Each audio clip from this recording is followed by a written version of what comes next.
What's going on, guys? Hopefully you're all doing well today.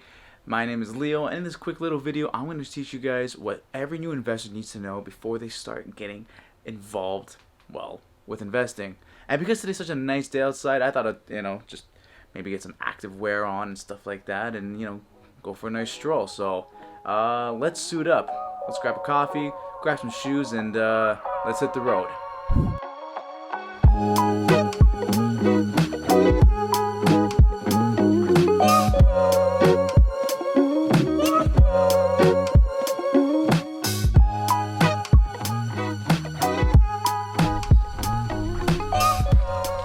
So what's going on? We are actually now walking through the forest and just totally misunderstood or misinterpreted how hot it's actually going to be today. It's late August, so usually around this time the temperature kind of drops a little bit.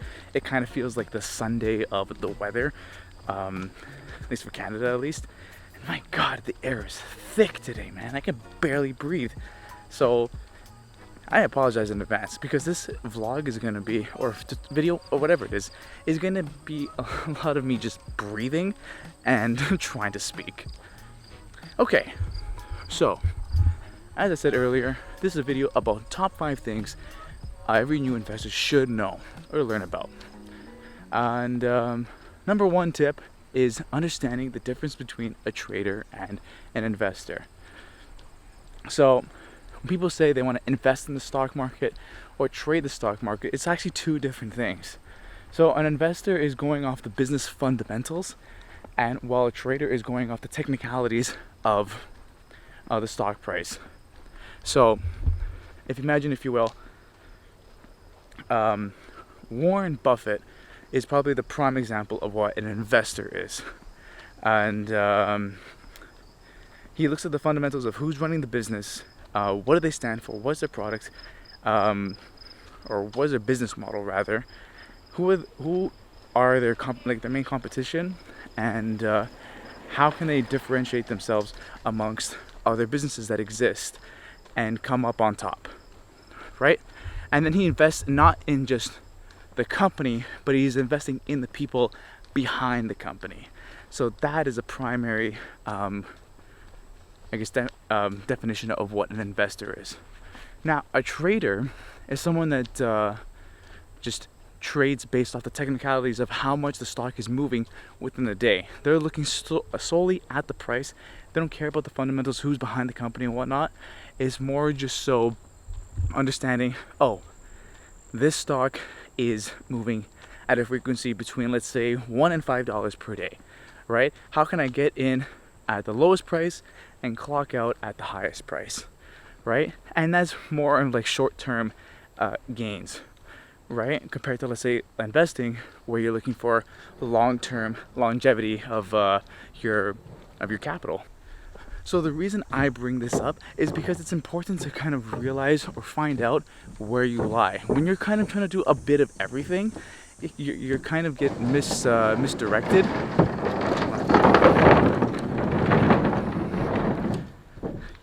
On a bike. So why do I bring up that's a loud bridge. So why do I bring this up? So when you're and start investing, right, it's important to actually try to, as soon as possible, try to figure out where you lie on where you want to put your capital. Are you that person that's going to be on the charts all the time, try to figure out how to let's say day trade or swing trade or stuff like that? Or are you involved in the fundamentals of actually learning what these businesses actually do, putting your capital into the people, and let your money sit and grow? Kind of like the buy and hold mentality, or like, are you let's go this way. I don't know. I'm just gonna follow the sign and see where we're going. Or are you somebody that like as I said, are you someone that's gonna be buying and holding, or are you gonna be someone that's gonna just be swinging around the charts and figuring out, okay, this stock is moving like this, I'm gonna get in here and then sell up here and stuff like that, which requires a lot more attention in the moment.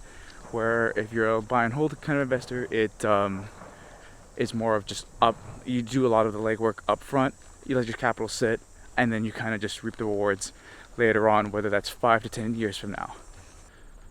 So tip number 2, I'm actually breaking a sweat out here. It is hot. So tip number 2 is don't listen to anybody when purchasing a stock. Just because one, and that includes myself, if I say a stock is like, oh, this is a good buy, it might be a good buy for my portfolio, but it might not be a good buy for your portfolio, depending on what your financial goals are or your investing goals are, right? Ties back to the tip number 1.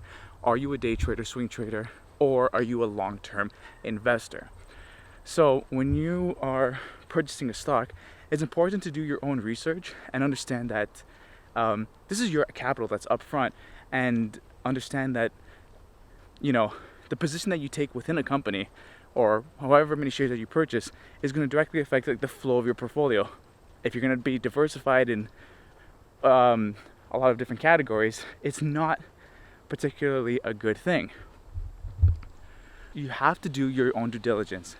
It's cool if someone just recommends you, like, hey, take a look at this company, especially things that are being just put on the market. Like, that is very interesting because you can kind of get in early before maybe that company takes off. And just tracing back to my first tip, whether you're a day trader, swing trader, or you're a long-term investor, it's important to understand like where those companies lie in regards to like your just investment plan, right? But please do not just buy a stock just for the sole reason of, because your friend who's done well in the stock market said to buy that stock, because then it's just going to run yourself into trouble, because it will not work out for you the same way it works for them. Stay away from comment boards. Stay away from stock boards like Yahoo Finance, Stock Twits, or whatever the hell it's called, Stock House.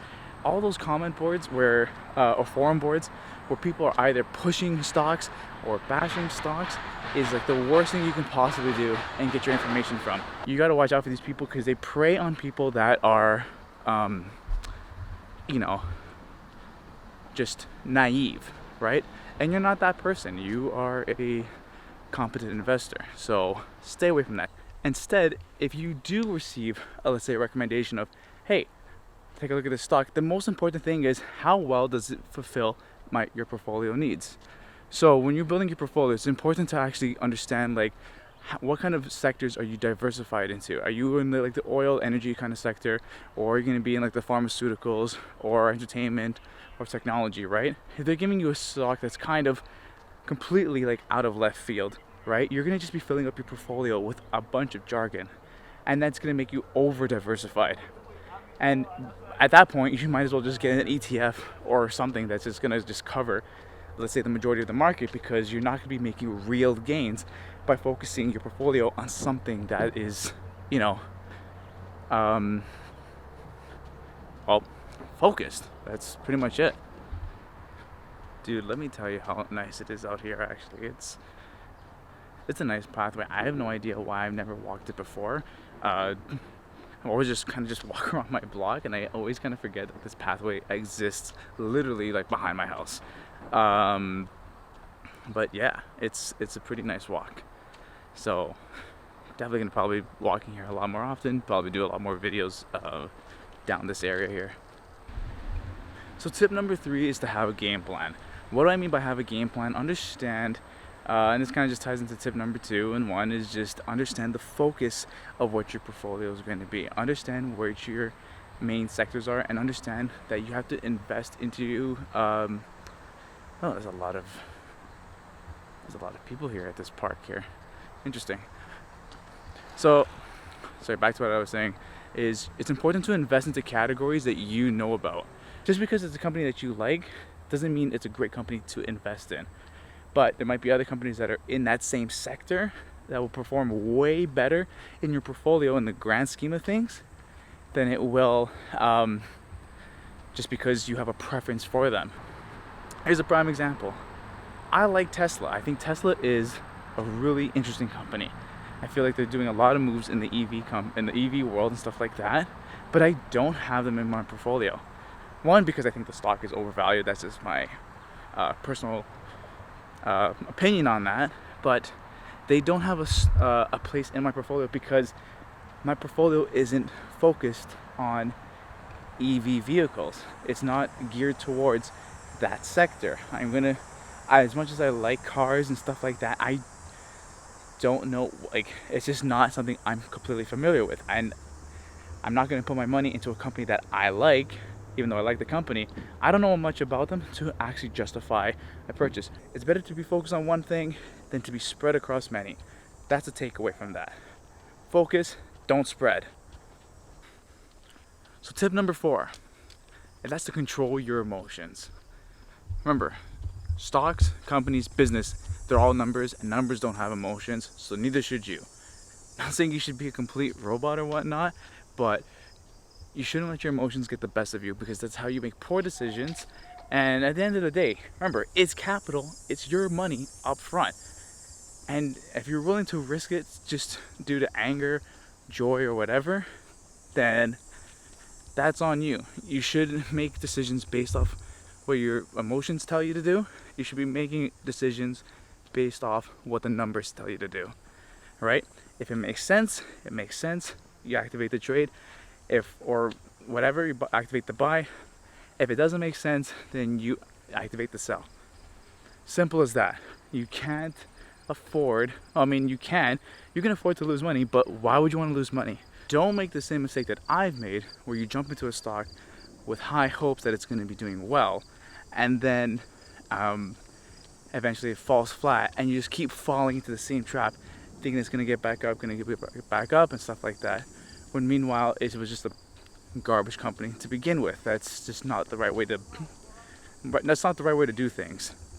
Instead, like I said earlier, make sure you do your due diligence, buy into something that makes sense, and when the numbers make sense either to buy more or sell more, then you got to follow that.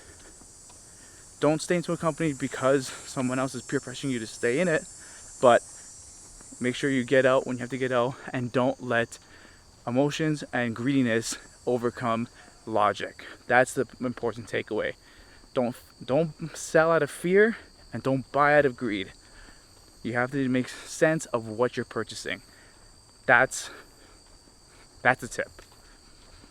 So I found a bench. I'm gonna just take a seat here, and then with that, I'm gonna get on to tip number 5.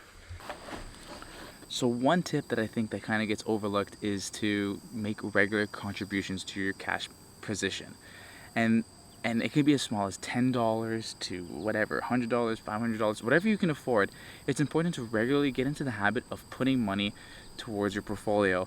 That way you have this money to spend on different investments. It doesn't make sense to hold that money into a savings account, and you've probably heard this time and time again, that when you put your money in a savings account, it's just, you're putting it there to die, right? And that's the number one reason people get into investing, is because they want to make their money work for them. And if you never heard that before, welcome, we've been expecting you.